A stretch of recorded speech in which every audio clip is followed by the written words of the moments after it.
The Institute. Institute for Justice. The National Law Firm for Liberty. Hello and welcome to Short Circuit, your mostly bi-weekly podcast on the Federal Courts of Appeal. I'm your host, John Ross, and I'm pleased to introduce to you Sheldon Gilbert, the new director of IJ's Center for Judicial Engagement. Sheldon, hello. How's it going, John? Also here is Robert Everett Johnson. If you enjoy the show, you may also enjoy our email newsletter of the same name, Short Circuit, that briefly highlights goings-on in the federal circuits each week. Sign up at ij.org/short-circuit. This week on the show, recording the police in public, recording the police at your business, and recording the police in a police station. Rob, kick us off. Yeah, so as you may have gathered, we're going to do a special All Recording the Police podcast today. And our first case is out of the Third Circuit, Philadelphia. It's two plaintiffs who brought a case in federal court, a civil rights action against police officers who retaliated against them for exercising their First Amendment right to record the police. And the question is, well, do you actually have a First Amendment right to record the police? The first of these individuals was, she was recording the police as they were dealing with a protest, and one of the police officers comes up to her, pushes her against a wall, a pillar, and pins her there for minutes in order to keep her from recording. The second is he's watching as police break up a house party, and one of the police officers come up to him, and I just love this line. The police officer says, "Do you like taking pictures of grown men?"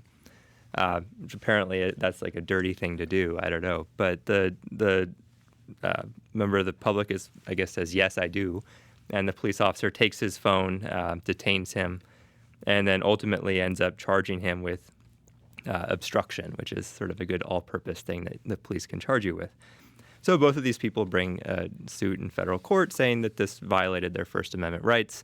And the lower court says, no, actually it didn't, because recording somebody is not expressive activity. The sort of premise of the lower court decision is, well, you have a First Amendment right to express yourself, but pressing the record button on your phone isn't really particularly expressive of anything. And so the case goes up to the Third Circuit, and that's the sort of question for the court. Sheldon, what's the court say? The court says that there is a First Amendment right to record the police. And one of the interesting questions here is whether or not you have to have an expressive intent when you start the recording, or if it's just okay that you're recording the police and you may want to use it at a later time or not. Yeah. So, this is actually, I think, one of the rare cases that you could actually think about as a press clause case rather than a speech clause case. So obviously the First Amendment has different parts. It has the your freedom to exercise your right to religion, your freedom to speak. And then one of the clauses is the freedom of the press. And there's often a misconception out there that the press means the media. But that's not really right. The media doesn't have extra First Amendment rights that the rest of us don't have. Because for many reasons, one of them being, well, who's in the media? Obviously the New York Times, but like if I start a blog, am I part of the media? Well, the First Amendment doesn't really distinguish between citizens based on, whether they're the New York Times or me in my basement. Yeah, sure. So the press clause, what it really is referring to is your right. Back when the Constitution was enacted, the way you would disseminate information was using the press. And nowadays we have other tools, and one of those tools is video recording.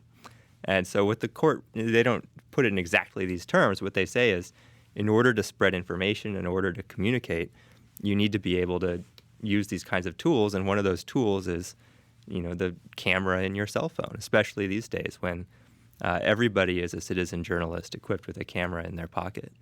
One of the remarkable things that the opinion does is really describe that the revolution that having a camera, in your hand at any moment has really wrought in terms of the ability of the public to hold the government accountable. And it's one of the remarkable parts of this opinion is it really talks about the social utility of being able to hold the police accountable and how important smartphones and other devices have become in this age. So speaking of holding the police accountable, do the police get held accountable here?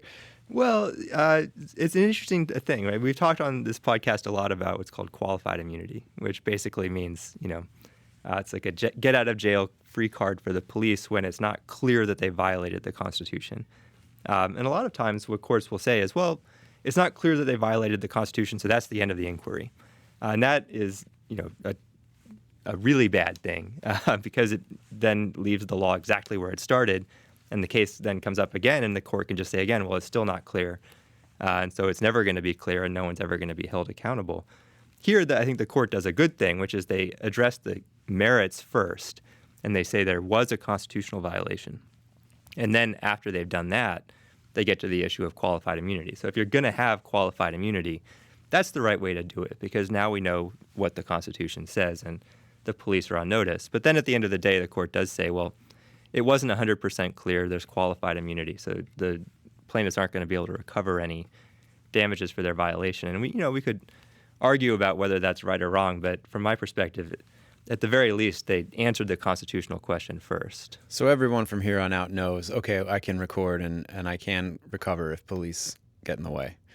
Now, there is a dissent to the case on this question of qualified immunity, and it says, well, hold on. You're right that the Third Circuit is clarifying for the first time right now that there is a First Amendment protected right to record the police in public. But it's really it was objectively reasonable for the officer to know at the time that the officers threatened these individuals that it was unconstitutional, and that's because every single circuit court to have decided the issue before the Third Circuit had already decided the same thing.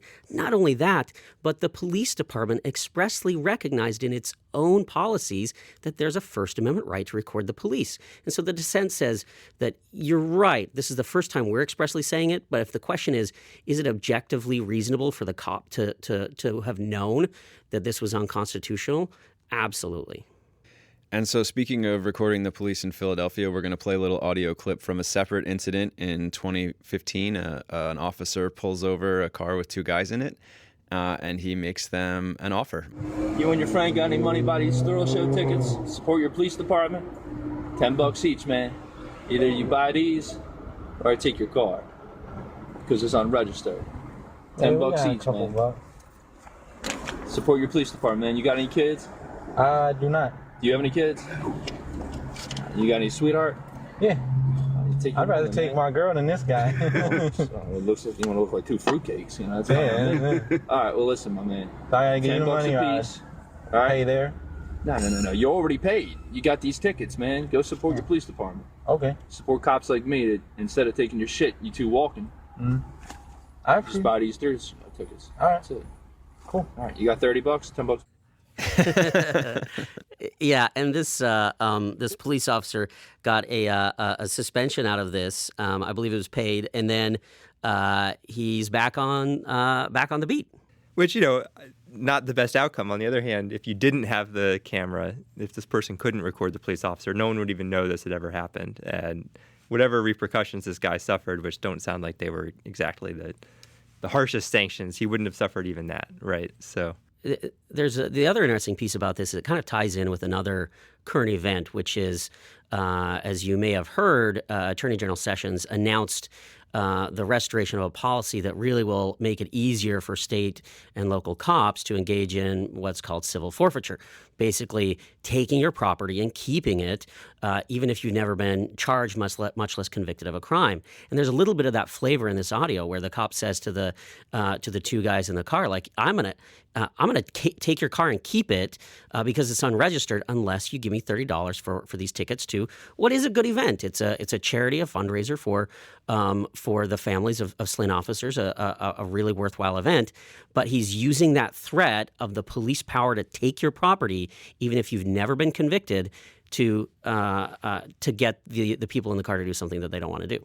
Yeah, that's what's so amazing about this clip is his threat. I'm going to take your shit. That's totally legal. Like that's the part that's legal. It's the selling of the tickets that's not, which is, makes a certain amount of sense, but it's in the way it's totally backwards, right? Like it's the taking of the car that should be the violation. It's really an amazing clip, but it also shows the importance of transparency and the importance of having the ability to record the police because it exposes these kinds of issues like with civil forfeiture. And it does also raise a related issue, which is in the civil forfeiture field, we've been able to get through the Freedom of Information Act an enormous amount of information about civil forfeiture in order to, sort of tell people about what's going on with the police taking people's property. And actually, a lot of that information has been taken offline. It's been taken off the internet by the Department of Justice in the past couple months. There's been a huge rollback of transparency in this area, which is very concerning. You know, on this question of transparency, an interesting phrase you'll often hear from police officers is that, you know, for every one criminal that we catch, 1,000 go unnoticed or we don't catch, right? And if you apply that same logic to a scenario like this caught on tape scenario where the cop is caught, you know, doing something egregious, you know, the question is, are there 1,000 other incidents where the person didn't happen to have a phone on them, didn't have the wherewithal to start recording the police? And that's a real issue. The other item that's been in the news this week, a number of 4 Baltimore police officers accidentally caught themselves on camera. They thought they turned off their body cams and accidentally caught themselves apparently planting drugs in a backyard. And then when they thought that their cameras are turned back on, they go and, oh, look, we magically found drugs here in the trash. And you know, if that body camera hadn't been inadvertently turned on earlier than the police knew, how many times does that happen? And I think that's where transparency, the value of transparency really, you know, is self-evident, is that the question is whether or not we're just seeing the tip of the iceberg, and there's so much of the iceberg that we're not seeing.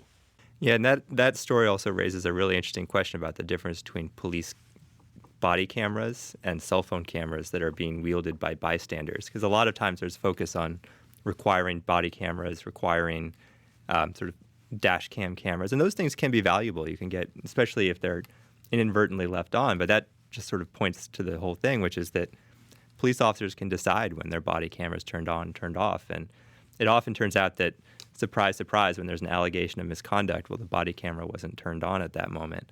So it shows that there's really no substitute for allowing people to record things themselves. And that's one of in that Third Circuit opinion that we talked about. The Third Circuit says that precisely that individual citizen cameras provide a different perspective than police cameras. They're turned on at different times, and they can provide different insights that you can't get from just having police cameras.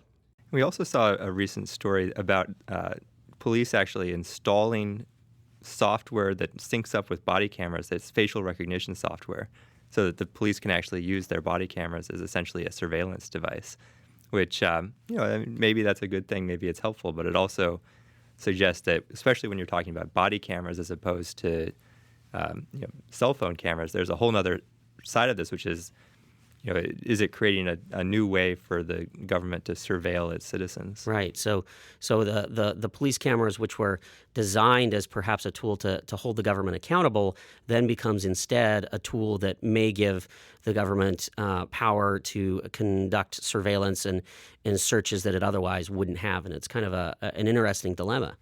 Well, speaking of dilemmas, we've got a gentleman in the next case who also decides to record the police. Sheldon, tell us more about that.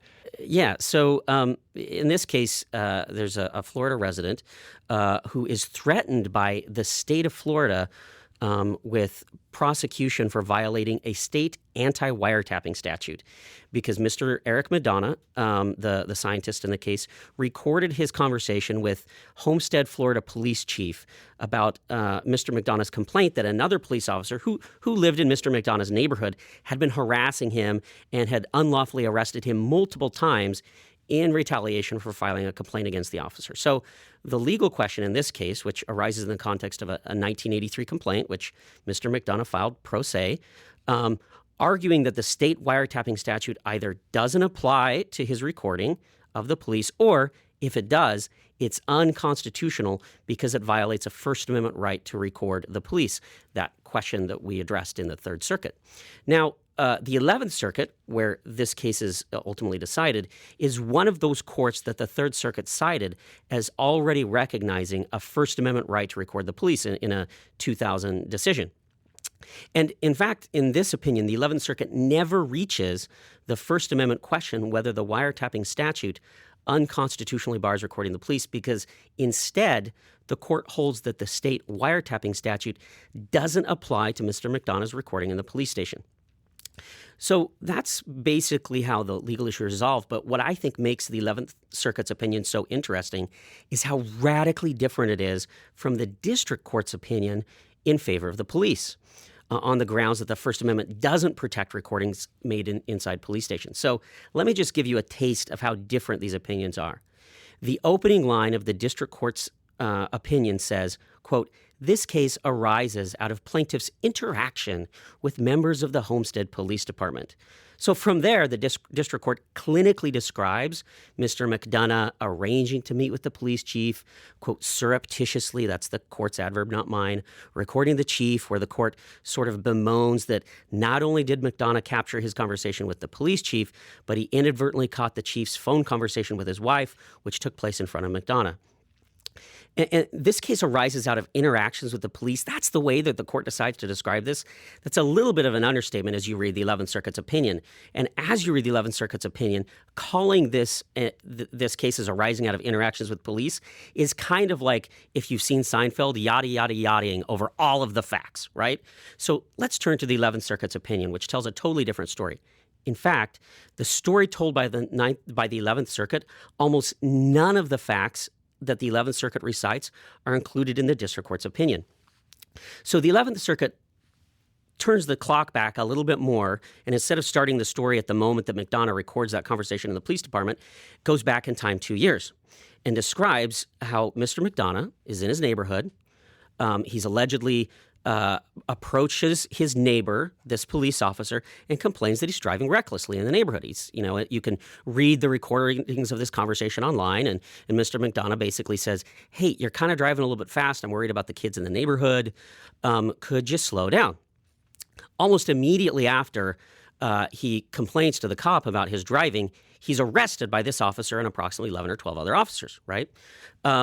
And you can understand how Mr. McDonough is a little bit upset. And so, as the 11th Circuit recounts, Mr. McDonough files a complaint saying, "Hey, I was unlawfully arrested. I think it was in retaliation for complaining to this cop about his driving."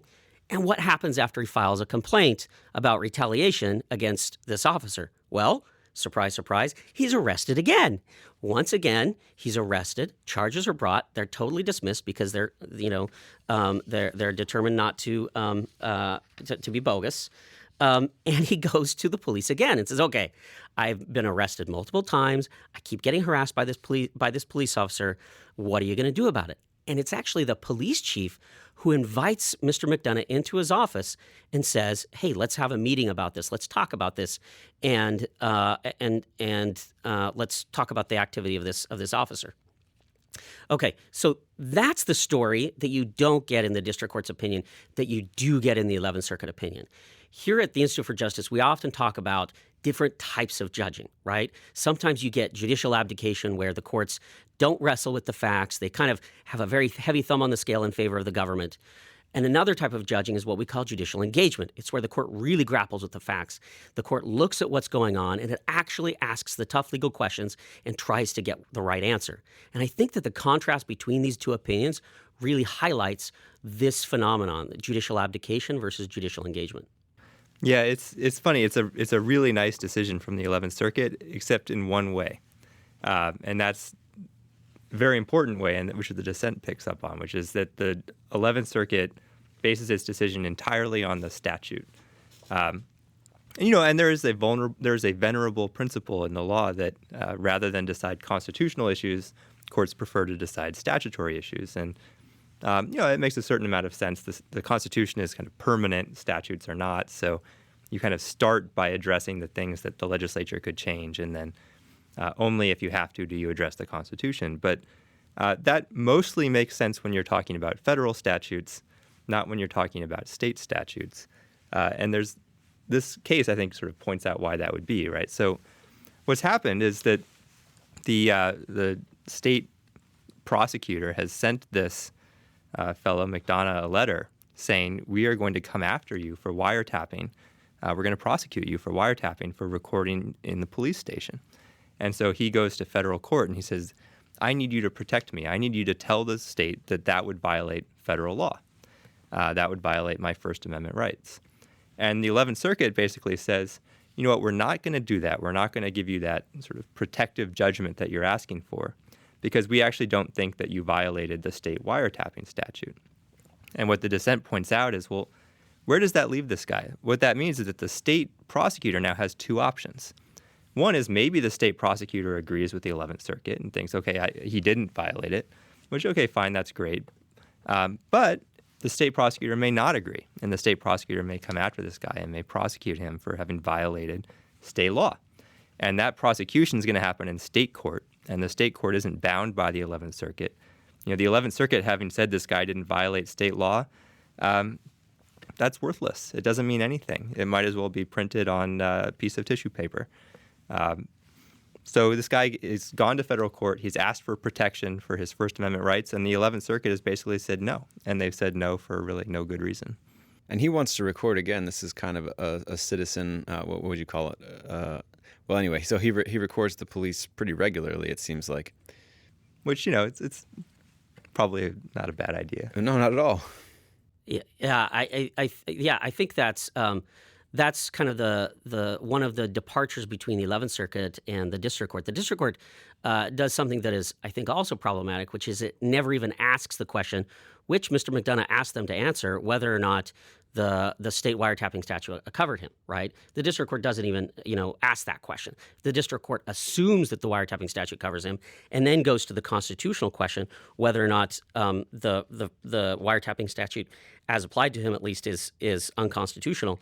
And the District Court says absolutely not. We think that the police department is a non-public forum. Lots of sensitive stuff happens inside a police department, and it is totally reasonable for the police department to prohibit any sort of recordings inside the police department. And if the police department does that, then it should be protected. The interesting thing about that, as the 11th Circuit points out, is that the police department never did any such thing, right? There's nothing in the police department that says you can't record.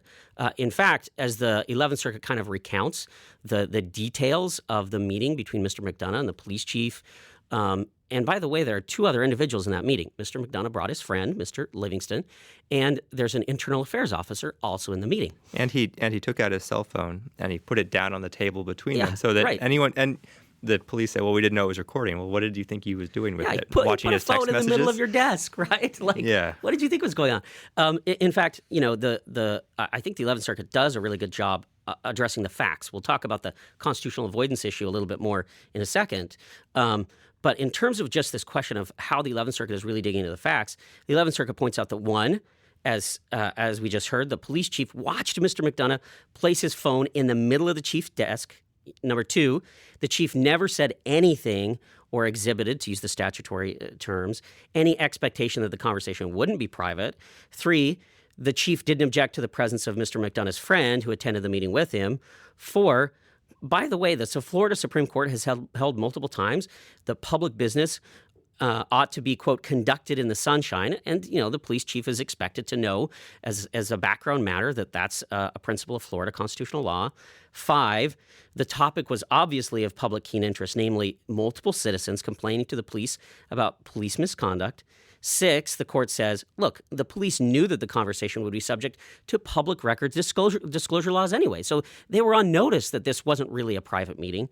And finally, and this is my favorite part of the entire conversation, and it's not included in the district court opinion at all, Mr. McDonough actually asks if the police will have a record of the conversation, and the internal affairs officer in the room says, don't worry, quote, we have all of this recorded, right? So it's a little bit of chutzpah for the police after the fact to say, hey, we didn't know you were going to record us, and we didn't, we have the policy that you shouldn't be recording us, when in fact they said in the conversation that it was being recorded, right? Well, and I think it goes back to what we were talking about earlier with the difference between police body cameras and citizen cell phone cameras. That, who is recording is so important, right? Because if the police are the ones recording, then they can, after the fact, they can say, oh, we lost the recording, which it seems like is actually what happened here. Yeah. Whereas if the citizen's able to record, then they know that they have that information. Now, if you go a little bit outside the 11th Circuit's opinion, during this meeting, Mr. McDonough gave a bunch of documents to the police chief.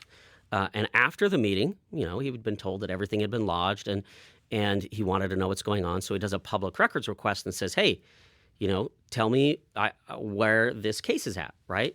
And he gets the documents back, and none of the documents, or at least a lot of the documents that he'd submitted, aren't there. And he says, well, that's weird. I know that I submitted them. So he does another FOIA request. And once again, the police chief confirms, I didn't receive any documents from him in this meeting. I don't know what you're talking about. And it's at that point that he posts online this recording to prove, kind of to protect his integrity, to prove that he'd given these documents to the police chief, because the police keep coming back and saying, we never received such documents. Also online, you can hear the internal affairs interview with the police chief, where Internal Affairs asks the police chief about this whole encounter. And there's this kind of funny moment when the Internal Affairs investigator says, oh, and by the way, we have a 1.5-hour recording from Mr. McDonough about this entire encounter. And you can kind of hear the change in the police chief's voice as he realizes, oh my gosh, there's a 1.5-hour recording. And it's a fascinating interaction between the Internal Affairs investigator and the police chief as they're talking about what actually happened. And as the Internal Affairs investigator is playing this audio back to the police chief about what exactly happened. So I think that one thing that I would praise about the opinion is they actually looked at the facts. They grappled with the facts. They took out the relevant facts. They did address a question that Mr. McDonough asked them to address. But as we just talked about, one of the real flaws here, and this is where I think it's an example of judicial abdication, is this invocation of a soft invocation. I don't think they ever actually use the words constitutional avoidance, but the dissent calls them out on it. They say, look, we don't have to reach this First Amendment question because we can decide it on these statutory grounds. I think that's very problematic, and that, I think, is what we would call judicial abdication, an example of a court ducking a responsibility that it otherwise would have to really, test what the constitutional limits are and decide what the Constitution is. Yeah, and it seems to me you could take this entire opinion and you could just replace the references to the statutes with references to the First Amendment, and this would be a great opinion. Exactly. And I don't know why they didn't do it. All right, well, let's move on to the final case, which comes out of California and once again involves recording the police. All right, so this is a fun case. It's a state case out of California, and there were a group of police officers who were raiding a dispensary, a marijuana dispensary. It's a sort of secretive, described by the court as a secretive operation with all the windows blacked out, and there's like people lead you in secret ways and all the rest of it. And anyway, the police come in, they are in the heart of this secretive drug operation, as the court describes it, and they proceed to basically smash all the cameras and disable all of the cameras. And you can actually watch the video of them doing it. It's one of those funny things where you see them hit the camera from the point of view of the camera. And they think they've got all the cameras. But it turns out actually they haven't. The people who own the dispensary are clever, savvy operators who have cameras that are somehow hidden in a way that the police can't see them. And so the police let down their guard. They begin to talk in ways that are more candid and I think it's fair to say offensive to many people about what they're doing. They make observations that people might not find to be all that it's not the way you'd want your police officers to be talking. So the owners of the dispensary then post this video on the internet. There is an internal affairs investigation that is launched into the police officers, and the police officers actually bring suit in state court saying that this internal affairs investigation violates their rights under state law because this video recording was illegally obtained, which is just if you sort of step back and think about this, right?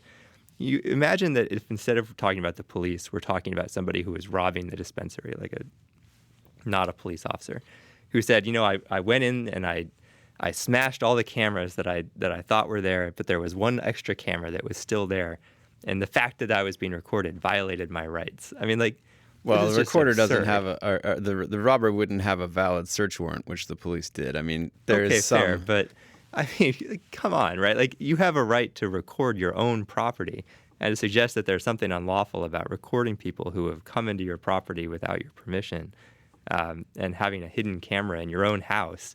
I mean, this is just Yeah, I don't think that the search warrant was so capacious that it allowed the police to destroy all the cameras. In the first place, right? Yeah, right. And, the other the other thing that you watch on the video, and this is part of the amazing facts of the case, is the police. Again, this is a marijuana dispensary, and it has a lot of products where marijuana is kind of baked into some sort of food item, right? Edibles. And you see on video, and the police are there for hours, right? You see on video the police like eating these marijuana edibles, right? They're just like helping themselves, chatting about the different stuff. And it's not just like one or two police officers who are, engaging in this conduct. I mean, the place is filled with police officers who think that they're not being recorded and who are just like stuffing their faces, right? And it's pretty remarkable. And, look, I don't fault them for wanting to use every possible legal argument to get that video out of circulation and out of internal affairs, because it's a pretty bad video for them. But fortunately, the court gets this one right. They basically, and this time they don't address the underlying First Amendment issue. And I think here maybe that makes more sense, because it's state court. There's this decision on the state law actually has some binding effect in a way that a federal court opining about a state statute just doesn't. But they address this under the state law, and they issue what's really a very good decision, where they just say, look, you don't have any reasonable expectation of privacy when you're in somebody else's drug business executing a search warrant. Maybe these officers thought they got all the cameras, but they didn't know, and they had no reason to think that they actually had. That's part of the opinion. But then there is another part of the opinion that is, I think, relevant to what we're talking about, and maybe a little less good. The police officers also sued because they were then interrogated by these internal affairs investigators. And after a first interrogation, they were called in for a second interrogation. And before the second interrogation, they said, we want to see a transcript and any notes of the first interrogation. Now, there is a statute in California that actually entitles them to this. They were not given what they were entitled to under the statute. And so the court says the statute was violated. Your rights were actually violated. What's peculiar about that is just like taking a step back again. If you're interrogated by the police and you're not a police officer, the idea that you would be entitled to a transcript of that interrogation before you're called in a second time, the idea that you could actually see the notes of the person who's investigating you, I mean, this is just absurd. You would never be entitled to that. And, look, their rights were violated. The statute entitled them to that. But there is something just very off-putting about the asymmetry in the rights that the police have to get information when they're being investigated versus the rights that a citizen has to get information when they're being investigated. Yeah, there really is. There's kind of a two-tiered system of justice in many respects, and this brings us around to the importance of this entire conversation, right? Transparency of what the government is doing, what the police are doing, is really important, because there's so many things baked into the system that provide asymmetric power relationship between citizens and the police, that having that and protecting that First Amendment right to be able to at least show what's going on is really important, to kind of try, and you're never going to balance out the scales, but at least try and make it a little bit fairer.